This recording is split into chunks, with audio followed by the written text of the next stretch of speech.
Vic, téléporte-moi sur le vaisseau, je suis en train de me faire canarder là. Des canards? Où ça? Non, je blague. Vous êtes hors de portée, monsieur. Impossible d'activer la téléportation d'où vous êtes. Eh merde, j'ai presque plus de batterie sur mon blaster en plus. Vous avez une grotte à 100 mètres d'ici. Si vous vous y enfoncez, je pourrai vous guider dans les galeries jusqu'à la sortie. Super. Attends, et pourquoi t'es essoufflé toi? C'est pour faire comme vous, monsieur. J'ai lu dans un article... Oh mais la ferme.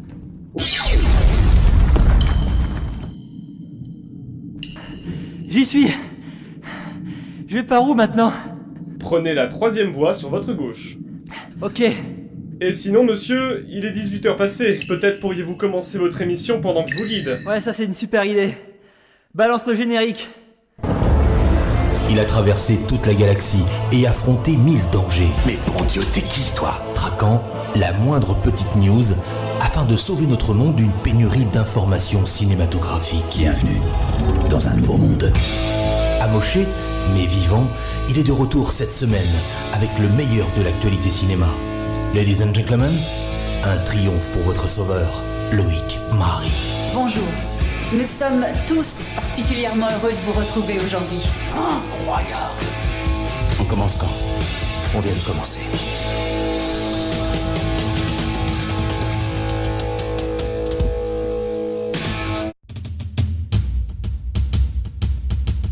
Les infos de la semaine.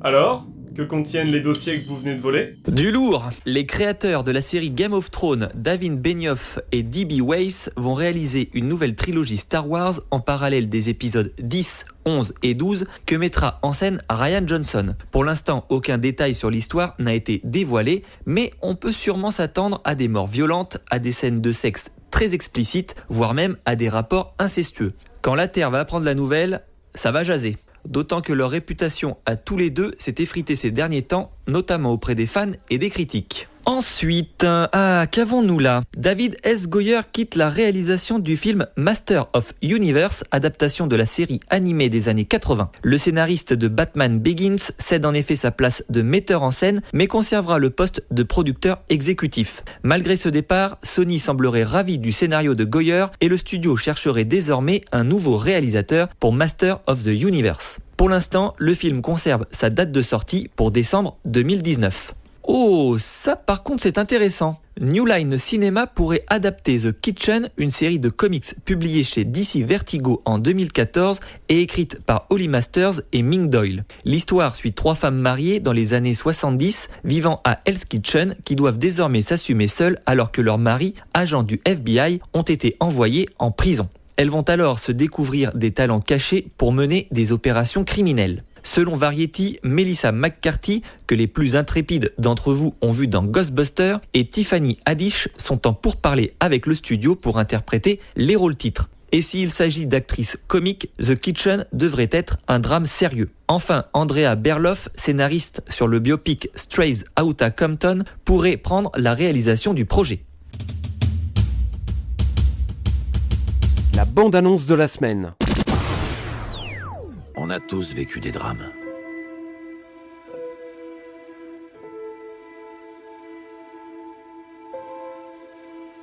Une séparation. Un décès. Ou un accident.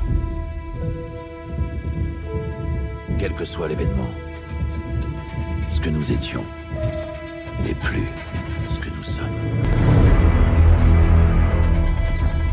On a tous nos problèmes. Nos blessures. Et aussi...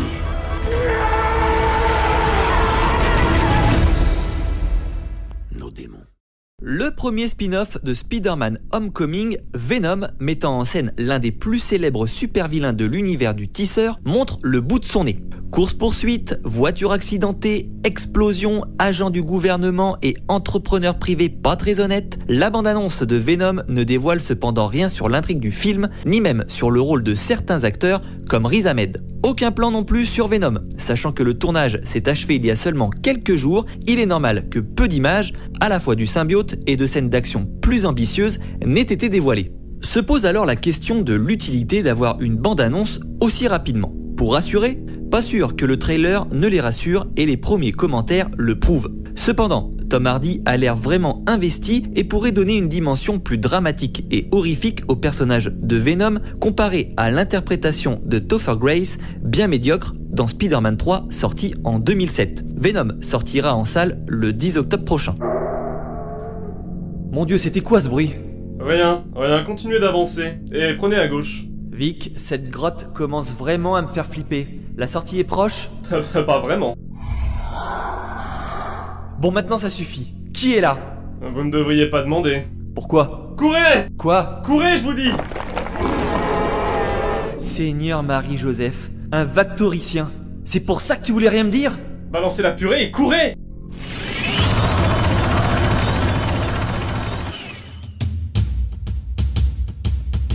Les sorties de la semaine. On peut coudre ce qu'on veut dans la doublure d'un manteau. Quand j'étais petit, j'ai commencé à cacher des choses à l'intérieur de mes vêtements. Moi seul savais qu'elles étaient là. Des secrets. Bonjour. Vous voulez bien dîner avec moi? Oui. J'ai l'impression de t'avoir cherché pendant une éternité. Tu es vraiment très belle. Très belle. Je voudrais accomplir des choses qui me seraient impossibles sans toi. Reynolds a exaucé tous mes rêves. Et je lui ai offert ce qu'il désirait le plus en retour. Tout mon être.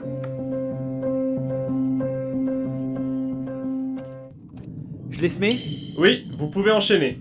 Dans le Londres des années 50, juste après la guerre, le couturier de renom Reynolds Woodcock et sa sœur Cyril règnent sur le monde de la mode anglaise. Ils habillent aussi bien les familles royales que les stars de cinéma, les riches héritières ou le gratin de la haute société avec le style inimitable de la maison Woodcock. Les femmes vont et viennent dans la vie de ce célibataire aussi célèbre qu'endurci, lui servant à la fois de muse et de compagne jusqu'au jour où la jeune et très déterminée Alma ne les supplante toutes pour y prendre une place centrale. Mais cet amour va bouleverser une routine jusqu'à la ordonner et organisée au millimètre près. Réalisé par Paul Thomas Anderson, auteur de Magnolia, There Will Be Blood ou encore Inherent Vice, Phantom Thread est nommé cette année aux Oscars dans les catégories meilleur film, meilleur réalisateur, meilleur acteur, meilleure actrice secondaire, meilleure musique de film et meilleure création de costumes. Un film à ne pas manquer donc si vous êtes cinéphile ou que vous suiviez la cérémonie des Oscars chaque année. A noter qu'il s'agira ici du dernier film de l'acteur Daniel Day-Lewis. J'ai vu des dieux voler. J'ai vu des hommes fabriquer des armes qui défiaient mon imagination. J'ai vu des aliens tomber du ciel. Mais je n'ai jamais vu une chose pareille. Qu'est-ce que vous nous cachez d'autre?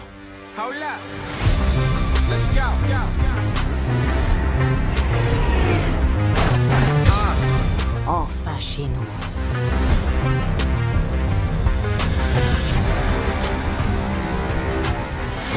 Mon fils, c'est ton heure à présent. C'est à toi de choisir. Quel genre de roi tu veux devenir?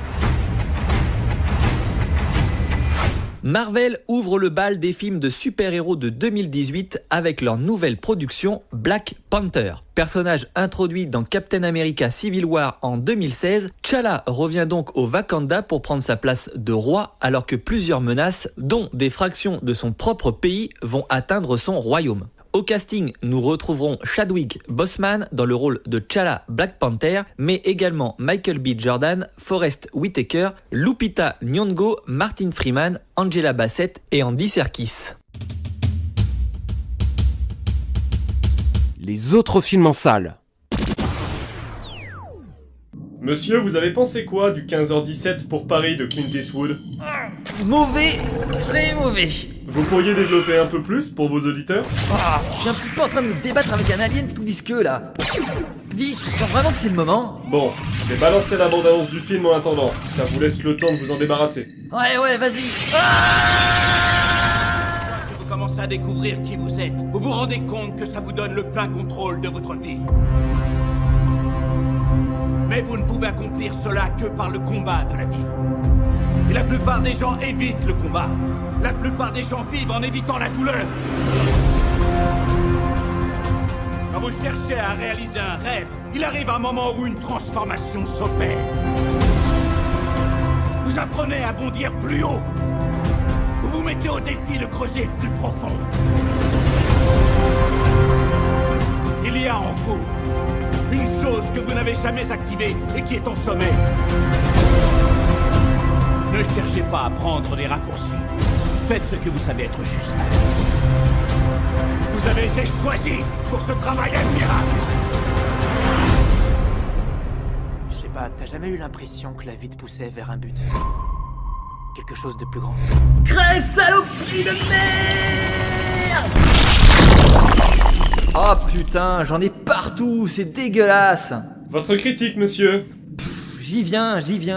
Après American Sniper et Sully, Clint Eastwood poursuit avec le 15h17 pour Paris dans les récits héroïques mettant en scène des héros du quotidien. Un train, un terroriste, 3 Américains et un miracle plus tard naît donc dans la tête de ce bon vieux Clint Eastwood l'envie de raconter l'incroyable histoire de ce qu'on surnomme aujourd'hui les héros du Thalys. Problème, certaines histoires ne sont pas faites pour être retranscrites sur grand écran. Si American Sniper et Sully avaient une réelle toile de fond mettant en exergue des thèmes sociétaux forts, le 15h17 pour Paris n'a rien de tout ça. Pire, le film n'a pas l'envergure du sujet qu'il doit traiter. En effet, comment mettre en scène un événement qui n'aura duré que quelques minutes, en tartinant la production avec du rien?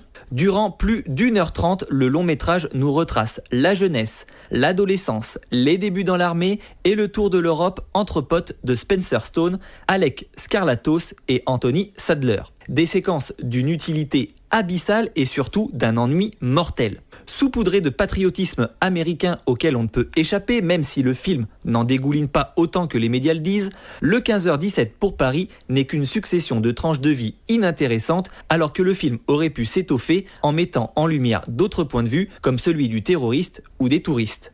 En bref, une production sans intérêt pour un événement qui, lui, en a un. On se souviendra du Thalys, de ses héros, et je ne parle pas que des 3 Américains, le gouvernement ainsi que l'histoire semblent oublier que d'autres, avant eux, avaient tenté de désarmer le terroriste, mais on oubliera rapidement ce film. Thomas est gérable. Il finira bien par débarquer tout seul.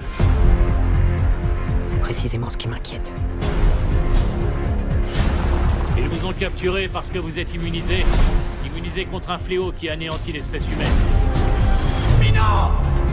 Ils sont prêts à vous sacrifier pour trouver le remède. Ils s'arrêteront jamais. C'est à nous de les stopper. La dernière ville, le quartier général de Wicked. La tanière du lion et Hermano. Et c'est là où on va. On a passé 3 ans derrière des murs à essayer de s'évader. Et maintenant, il faut y retourner. Je monte devant. Avant de commencer, il faut savoir que j'ai adoré les 2 premiers volets. Non seulement par les réelles ambitions artistiques et visuelles proposées par le réalisateur Wes Ball, mais aussi par l'originalité des environnements dans lesquels se situaient les intrigues et évoluaient les personnages de Thomas, Newt, Teresa ou encore Minot. Et étant un grand fan des paysages post-apocalyptiques, le 2e opus m'avait littéralement séduit par ses nombreux plans et séquences où les protagonistes s'exilaient. Petite note, si vous avez l'occasion de le voir dans une salle possédant la technologie Light Vibes, courez-y. La séance est certes plus chère, mais l'expérience est plus agréable. On est immergé dans les décors, donnant la sensation d'être avec les personnages sur les lieux. De plus, cette expérience procure plus facilement les sensations de peur, d'angoisse ou d'enfermement que peuvent ressentir les protagonistes lorsqu'ils traversent certains endroits. Le labyrinthe, le remède mortel, est toujours plus ou moins dans cette lignée et on prend énormément de plaisir à revoir les personnages qui ont fait le succès de la saga débutée en 2014. Seul problème, le scénario. Le film se concentre pendant plus d'1 heure à retrouver Minot, l'un des amis de Thomas, capturé par Wicked. Au lieu de se concentrer sur l'essentiel, le virus Brace. Ce n'est que dans le dernier acte du film que les 2 intrigues vont se lier. Et cette construction scénaristique, même si elle a donné lieu à de belles séquences d'action, notamment lors de la scène d'exposition au début du film, est parfois non seulement prévisible, mais bâclée. Les obstacles que Thomas et ses amis rencontrent lors de leur périple sont vite expédiés. Je pense par exemple à la scène dans le tunnel qui aurait pu être une séquence beaucoup plus rythmée. De plus, elle manquait cruellement de tension. Dans le second opus, je me souviens d'une scène souterraine terrifiante. Et dans celle-ci, on ne retrouve absolument pas ce suspense horrifique. Retrouver Minot n'est donc qu'un prétexte pour que nos héros se retrouvent dans la ville de Wicked, où est donc retenu ce dernier. Un schéma tout tracé pour boucler rapidement 2 intrigues en une. Assez maladroit, car hormis la séquence du train et celle du tunnel, comme je le disais, il n'y a pas grand-chose à se mettre sous la dent. 1 ou 2 épreuves de plus dans des décors post-apocalyptiques avant qu'ils n'arrivent chez Wicked auraient été appréciables. De plus, il y a quelques séquences très clichés dont Wes Ball aurait pu se dispenser. Le méchant qui pointe son arme sur le héros et n'arrête pas de causer au lieu de tirer avant qu'il ne se fasse lui-même surprendre par derrière sont des scènes vraiment insupportables. D'autant qu'elles sont prévisibles et qu'aucune tension dramatique ne peut émerger d'une telle situation. Et des exemples comme ça, il y en a plein. En conclusion, une belle réalisation, mais des séquences moins ambitieuses que dans les premiers volets, parfois clichés et vite expédiés. Le scénario, quant à lui, manque cruellement d'enjeux et ne fait que survoler l'essentiel, le virus Brace. Quoi qu'il en soit, le Labyrinthe restera la franchise teen movie la plus intéressante et la plus palpitante de ces dernières années. Ce n'est pas un genre cinématographique que j'apprécie vraiment, les Divergentes et autres Hunger Games ne m'ont pas vraiment emballé, mais le Labyrinthe a ce petit quelque chose qui le rend unique et pour lequel j'aurai toujours une affection particulière. Vic, je vois de la lumière. Continuez tout droit. Dans 50 mètres, vous êtes arrivé. Très drôle. De là-bas, je pourrais vous téléporter à bord du vaisseau. Super, j'ai hâte de prendre une douche. Je pue le Vactoricien, c'est à gerber. À part ça, dois-je programmer une nouvelle destination? Oui, Cassiopée 233 s'il te plaît. Cassiopée 233? Vous êtes sûr? Vous connaissez pourtant le sort de ceux qui osent s'y aventurer. Oh oui.